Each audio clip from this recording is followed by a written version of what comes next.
discomfort that rises in your chest when you're not doing anything. Not anxiety exactly, not sadness, something quieter and somehow worse, like guilt. Like you were committing a small crime by sitting still. You picked up your phone. Not because you needed it, not because anything was waiting, but because staying still felt like a problem you needed to solve. And if you've felt that, if that exact moment lives in your body somewhere, then this video is for you. Because that feeling has a name, and I want to walk you through all of it slowly so that by the time we're done, you don't just understand it intellectually, you feel it differently. But first, and I mean this, if something I say today connects with something you've been carrying for a while, I want you to drop it in the comments. Tell me what the guilt sounds like for you. Your comment might become the next video on this channel, not a general video, but one made specifically to answer your specific struggle. So please say something, even if it's just, I feel this. Okay, let's begin. Most of us grew up inside a story we didn't choose. The story goes something like this. Your value as a person is tied to what you produce, what you accomplish, what you can show for your time. This story was everywhere. It was in how adults talk to us. What did you learn today? What did you get done? Stop wasting time. It was in school where you were graded without rest. It was in work where your worth was measured in deliverables. It was in every corner of social media where someone was always posting their 5 workout, their 10 completed tasks, their second business they built on their lunch break.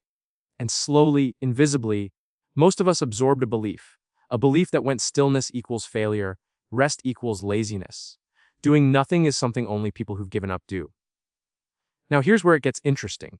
Most people carry some version of that pressure, but not everyone carries it the same way.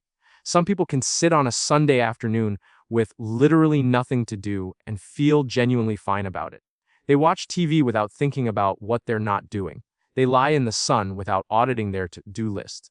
They feel essentially neutral, sometimes even peaceful. But then there are other people, and you might be one of them. These are people who cannot turn the voice off, not even when they've earned the rest, not even when the work is actually done. They sit down and immediately feel the pull back towards something. They take a vacation and spend the first 3 days with one foot still back at the desk. They finish a project and feel relief for about 5 minutes before the invisible list reloads itself and starts running again. And the worst part isn't the business. The worst part is what they do with it. They tell themselves it means something about their character, that they must be broken, that normal people can relax and they can't, that this is just one more piece of evidence that something fundamental is wrong with them. But here is what the research actually shows. It is not a character flaw. It is wiring. And the wiring has a very specific name. There is a concept in psychology called vantage sensitivity. Let me translate that into plain English first, because I always will when I use a technical term. Vantage sensitivity means that certain people are biologically more responsive to their environment than others. Not more fragile, more responsive. There is a real and important difference between those two things. Think of it this way. Imagine 2 smoke detectors. The first one is a standard model. It needs actual smoke, real, visible smoke, before it triggers. The second one is a precision sensor. It detects tiny invisible particles in the air that the first one never notices. The second one goes off more often. Sometimes in situations the first one would consider nothing, and if you only ever lived with the standard model, you might look at the precision sensor and say, there's something wrong with it. It's too sensitive. It needs to be fixed. But the precision sensor isn't broken. It is picking up more information. The question is not whether more information is good or bad. The question is whether the information it's picking up is useful in that specific moment. People with high vantage sensitivity, and there are genuinely a lot of you watching this, absorb more from their environment than other people do. They notice more. They feel the room more accurately. They process what they experience at a deeper level. And their nervous system responds more intensely to signals that others might barely register. And here's the direct connection to productivity shame. When you are wired this way, you don't just feel pressure. You feel it at a much higher resolution. Everyone around you might feel a mild background hum of, I should probably be doing something. For you, that same hum can become a siren, a physical discomfort, a low-level alarm that makes rest feel genuinely unsafe, not because anything is actually wrong, but because your system is tuned to respond that way. And because the world doesn't really explain this difference in wiring, most highly responsive people spend years assuming the problem is their character, their discipline, their work ethic, their inability to just relax like everyone else, when the actual problem is that their sensitivity is being pointed in the wrong direction. And no one ever told them. There's a second concept worth understanding here, and I think this one is the key to everything. It's called low latent inhibition. Again, plain English. Latent inhibition is your brain's natural filter. It's the automatic process that lets your brain ignore things that are not relevant to you right now. When you walk into any room, there is an enormous amount of information available to your senses. The hum of the air conditioner, the exact temperature of the air on your skin, the weight of your feet on the floor, the light through the windows, the faint sound from 2 rooms over, the smell you notice for 1 second and then stop noticing. Your brain does not process all of that consciously. It filters most of it out. It makes a rapid assessment, not important. Skip, skip, skip. That filtering process is latent inhibition. Low latent inhibition means the filter is weaker. More things get through, more sensory information, more emotional data, more awareness of what's not finished, what might need attention, what someone else might be thinking, what could go wrong. Now here is the critical part. For someone with low latent inhibition, rest is not quiet. When most people stop doing things, their brain gradually quiets down, the signal level drops, things feel calmer. But when a person with low latent inhibition stops doing things, the opposite can happen. Their brain gets louder, because now there's no task to focus on, no project pulling the attention forward, so all the information that was being filtered out comes rushing back in at once.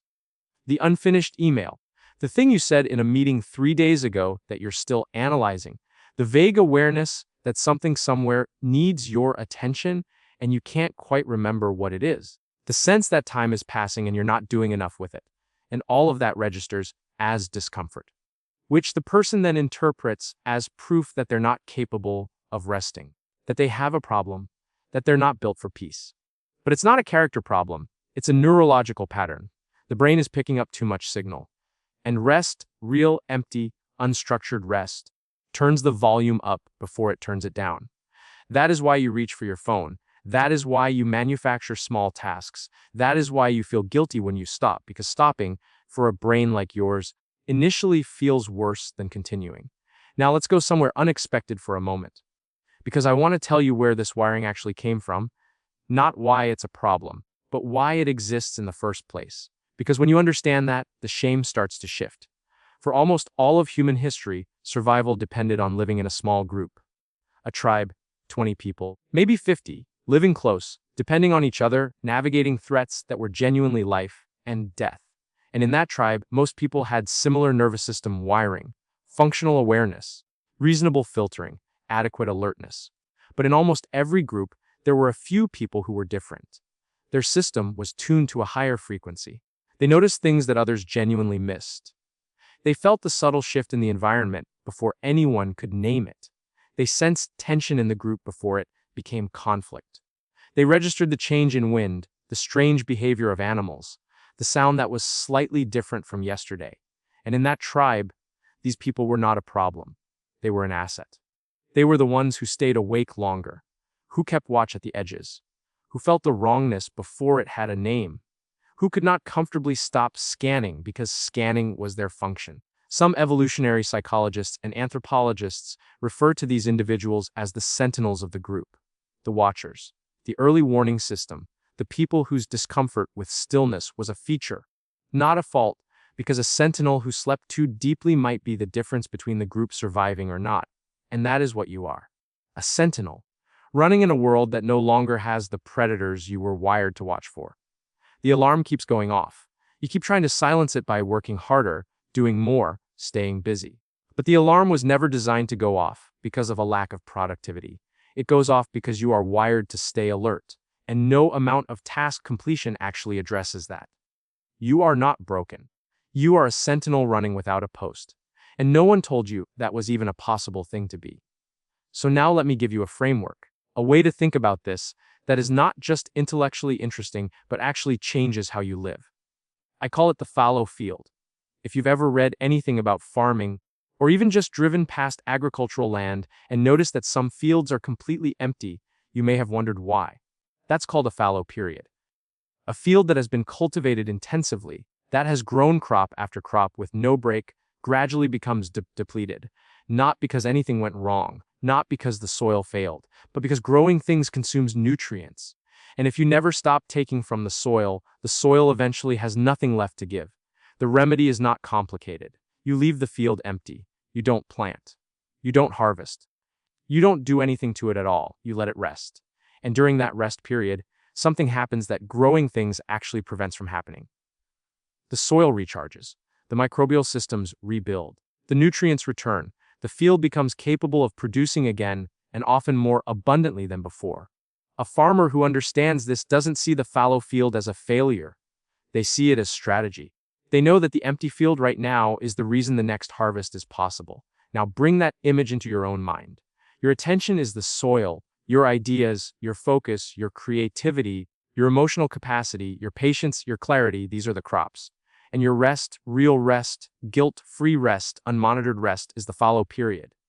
When you feel guilty for resting, you are standing in the middle of a fallow field in a panic because nothing is growing.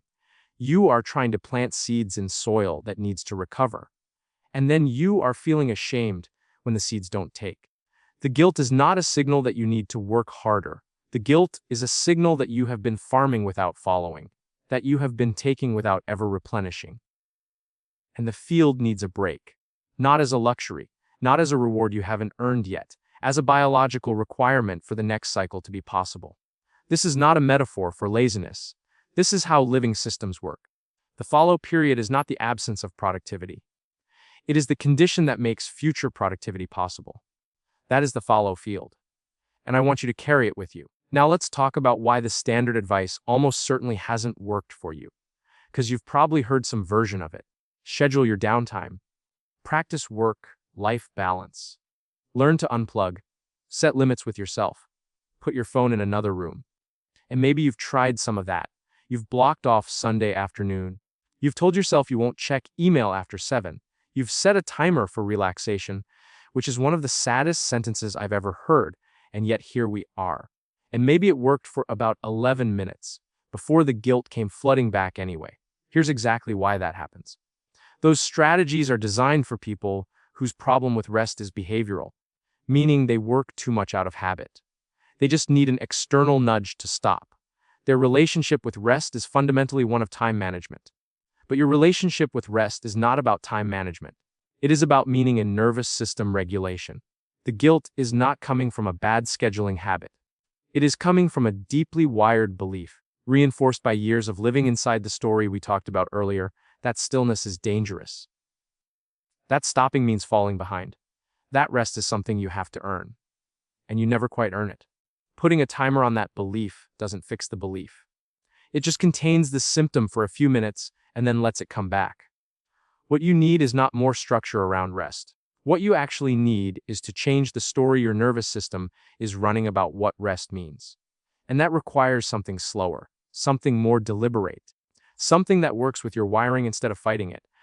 So let me give you 4 design choices. I want to be precise about that word, design choices. Not habits. Not disciplined systems. Not things you're supposed to force yourself to do until they become automatic. Design choices. Things you build into the structure of how you live so that rest becomes possible rather than something you have to fight for every single day. The first design choice is something I call purposeful incompletion. Most people with productivity shame operate on what I'd call the completion trigger. They believe, consciously or not, that rest becomes available only after everything is finished. The problem is, for a sentinel brain, everything is never finished. There is always one more thing on the list. Always one more task that has materialized by the time you've handled the last one. So the completion trigger never fires, and rest never comes. Purposeful incompletion flips this. Instead of waiting until everything is done, which will never happen, you deliberately design your day to always end with something intentionally unfinished. Not because you failed to finish it, but because you decided in advance that completion is not what triggers rest. Time is what triggers rest. You choose when the day ends. The task list does not get to make that decision. This sounds obvious. It is not easy. For a sentinel brain, the unfinished item is a physical presence. It will call to you. It will remind you it's there.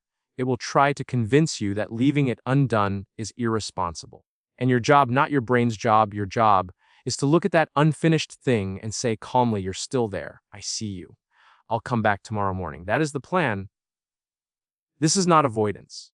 Avoidance is pretending the thing doesn't exist. This is design. You are building a stopping point that doesn't require perfection as the entry fee. And that is a completely different thing. The second design choice is what I call transition texture. One of the least talked about reasons rest doesn't feel restful is that most people go directly from doing to not, doing with no transition between them. You close the laptop, the screen goes dark, and suddenly you're supposed to be at peace. But your nervous system didn't get the message. It is still running at the same speed it was running 5 minutes ago. It needs a signal, a physical, tangible, repeated signal that says the doing period is over now. Animals in the wild do this instinctively. A predator finishes a hunt. They eat. They groom themselves. They stretch slowly. They find warmth and lie in it. There is a physical ritual between effort and recovery, and that ritual is not optional. It's the thing that allows the body to shift from high alert back to baseline. You need the equivalent. It doesn't have to be long or elaborate. It could be a specific walk you take at the same time every day that your body has learned means work is done. It could be a cup of tea made slowly, with attention, in the same mug every evening. It could be changing your clothes, a cold water rinse on your face, 4 minutes of specific stretching. Anything that is physical, deliberate, and repeated consistently enough that your nervous system learns to recognize it as a signal. What you are doing here is not building a relaxation routine. You are training your nervous system with ritual instead of willpower. You are interrupting the alarm signal before it has a chance to fully activate. Because once it activates, the guilt is already loud. Better to meet it at the door before it gets inside. The third design choice is what I call the witness log. And I want to distinguish this very clearly from a gratitude journal, because I know that phrase makes some people roll their eyes, and I understand why. This is not a gratitude journal. One of the hidden engines of productivity shame is what researchers call gap focus. Gap focus is the brain's automatic tendency to scan for what is missing, what is not done, what is absent, rather than what exists, what has happened, what is actually present. For high sensitivity, low filter brains, the sentinel types, gap focus is almost always running. It's like a software process that you didn't install but that somehow opens every time you restart the machine. And it means that at the end of every day, your brain's default summary of the day is not enough. The witness log is the counterweight. At the end of each day, you write a single sentence, not a list, not things I'm grateful for. One sentence, a factual account of what you actually did, not I'm grateful for my productivity today. But I had a 2-hour meeting, finished 2 sections of the project, made lunch from scratch, called my mother, and sat with the discomfort of an unfinished email without opening it. That's it. That's the whole entry. What this does is give your brain something concrete to use against the voice that always says you did nothing. Because your brain will say you did nothing. Left unchecked. The gap focus will always say you did nothing, and you need a record that it can't argue with. The witness log is not about celebrating yourself. It's about having evidence. Because you are going to need evidence. And right now, you're showing up to that argument every single day without any. The fourth design choice is something I call permission language. The guilt voice speaks in a very specific way. It says, you should be doing something. It says, you haven't done enough today. It says, you don't deserve to rest yet. And most people respond by arguing, but I have been working hard, but I'm so tired, but I actually did a lot today. The argument never works, not because you don't have good points, but because the guilt voice is not logical. It is running on a very old emotional loop. And emotional loops don't care about your evidence. They don't respond to your counterarguments. They keep saying the same thing on repeat until you either exhaust yourself trying to answer them or you do something different. Permission language is the something different. Instead of arguing with the voice, you change the syntax you're using. You don't say, I should rest. You say, I am allowed to rest. You don't say, I need to stop working. You say, rest is part of the work. You don't say, I'm being lazy right now. You say, I am tending the soil. These are not affirmations. They are not meant to trick you or perform a feeling you don't have. They are meant to interrupt the automatic pattern of the guilt loop by replacing the should with a permission. Because here is a real thing about how brains work. Should creates resistance. Should implies that you are currently failing to do what you're supposed to do. Should puts you in deficit before you've even started. Permission creates a different kind of cognitive space. It doesn't argue with the voice, it walks past it. And walking past the voice over and over is how you eventually retrain what the voice says. Now, I need to warn you about something before we go further. Because if I don't say this clearly, you'll try these things, they'll feel harder than you expected, and you'll conclude that you're doing it wrong. You are not doing it wrong. When you first start allowing yourself to rest without justifying it, without earning it first, without filling the quiet with something productive, it will feel worse before it feels better. Not a little worse, noticeably worse. This has a name in psychology: extinction burst. Plain English translation: an extinction burst is what happens when a deeply ingrained pattern, in this case, the guilt response, gets interrupted for the first time. The pattern does not gently fade, it spikes, it escalates, it fights. Think about the way a smoke alarm behaves when the battery is dying. It starts beeping at random intervals. It gets louder, more insistent. It does its most dramatic work right before it runs out. Your guilt response will do exactly the same thing when you start interrupting it. The first time you sit down and genuinely refuse to fill the rest with task substitutes, no phone, no subtle task completion, no low-level planning, the discomfort will come harder than usual. The voice will be louder. The urgency will feel more real. That is not a sign that you are doing it wrong. That is the extinction burst. That is the pattern doing its loudest performance right before it starts to lose its grip on you. The discomfort is not failure. The discomfort is friction. And friction means you are actually moving. So when it gets harder before it gets easier, and it will, don't stop. Stay in the rest anyway. Let the alarm run. Don't reset it. It will quiet eventually. But it has to scream first. I also want to say something about what this looks like from the outside. Because the internal experience of productivity shame and the external presentation of it are often completely opposite. The people who struggle most with this, the ones for whom rest is a daily internal battle, are often the ones who appear from the outside to be doing wonderfully. They produce, they deliver, they push through. They are described by coworkers as driven, by partners as someone who loves to stay busy, by friends as the person who always has something on the go. And because they push through, because they produce consistently, because the exhaustion is invisible, most people around them assume they're fine. They might even say something like, "You always seem so on top of everything. How do you do it?" And the person smiles and says something about loving what they do and feels absolutely nothing like the image they just reflected back. This is not dishonesty. This is the specific loneliness of productivity shame, the performance of wellness that happens because the inner experience has never had a name, because no one ever said, "Oh, that feeling you're describing, the guilt for stopping, the alarm that won't quiet, the rest that never feels earned, that is a documented pattern with a biological root. You are not uniquely broken. You are a sentinel in a world that forgot to tell you what you are. Naming it matters. Not as a diagnosis, not as an excuse, as a starting point. You cannot change a pattern you can't see. You cannot make peace with a feeling you can't name. This is why we named it. Let me also tell you what this looks like in the texture of a specific day, because I want you to recognize the moments I'm talking about, not as abstract psychology, but as actual moments in your actual life. You finish work at some point in the evening. You sit down. The TV is on. You're not really watching it. You are scrolling your phone with one hand and half, processing the TV with your eyes and half, rehearsing something that didn't go quite right at work with the remaining 20% of your attention. That is not rest. That is guilty waiting with a screen as a companion. You wake up on a Saturday. There's no alarm. You lie in bed for 30 minutes. You spend 28 of them reviewing everything you need to do today, everything you didn't finish this week, and the logistics of the week ahead. That is not rest either. That is just guilt in a horizontal position. You go on vacation. The first 2 days you feel vaguely anxious. By day 3, you've checked your work email at least twice. By day 4, you've started making notes about something you want to handle when you get back. That is not vacation. That is your workplace with better weather. Real rest, the kind that actually replenishes the field, requires one thing. And it is not a timer, and it is not a technique, and it is not a new app. It is the willingness to be present in the rest itself, not with one foot still in the doing.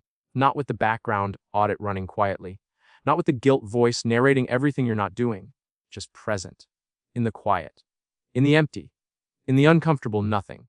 And I know that sounds impossibly hard. For some of you reading this, that idea produces an almost physical recoil, because sitting in the empty with no task to reach for feels like standing on the edge of something with nothing to hold. But here is the thing I want you to hold on to. You do not have to feel peaceful when you rest. You just have to stay in the rest. The peace is not the point right now. The point right now is staying. Staying even when the voice gets loud. Staying even when the extinction burst tells you this is not working. Staying until your nervous system gradually learns, through repetition, through evidence, through sheer accumulated experience, that stillness is not actually dangerous. That is the whole practice, staying. And now I want to give you something specific to carry with you, a script, your own script. Because the guilt voice has a script. It runs the same lines every time. And you have been showing up to that conversation unprepared, without your own lines, without anything to reach for when the voice starts. So here is what to say. When the voice says, "You haven't done enough today," you say, "Enough is a moving target. I'm choosing when the day ends. The list doesn't make that decision. I do." When the voice says, "Other people are still working," you say, "Other people have different wiring and different contexts. My pace is calibrated to my system." That is not a competition. When the voice says, "If you rest now, you'll fall behind," you say, "A depleted field grows nothing. I am fallowing." That is not falling behind. That is how the next season becomes possible. When the voice says, "You don't deserve to rest yet," you say, "Rest is not a reward. It is maintenance. I maintain what I want to keep working." When the voice says, "This is selfish. Other people need things from you," you say, "A sentinel who never sleeps doesn't protect the group. They collapse and leave the group without a watcher. I rest so I can continue." These are not magic phrases. They will not silence the voice the first time you use them, or the third time, or maybe even the 10th time. But they interrupt the loop. They give you something deliberate to do in the moment when the automatic pattern wants to take over. And over time, with repetition, the interruption becomes the new automatic. Write these down. Put them on a note on your phone, or stick them somewhere you'll see them when you sit down to rest.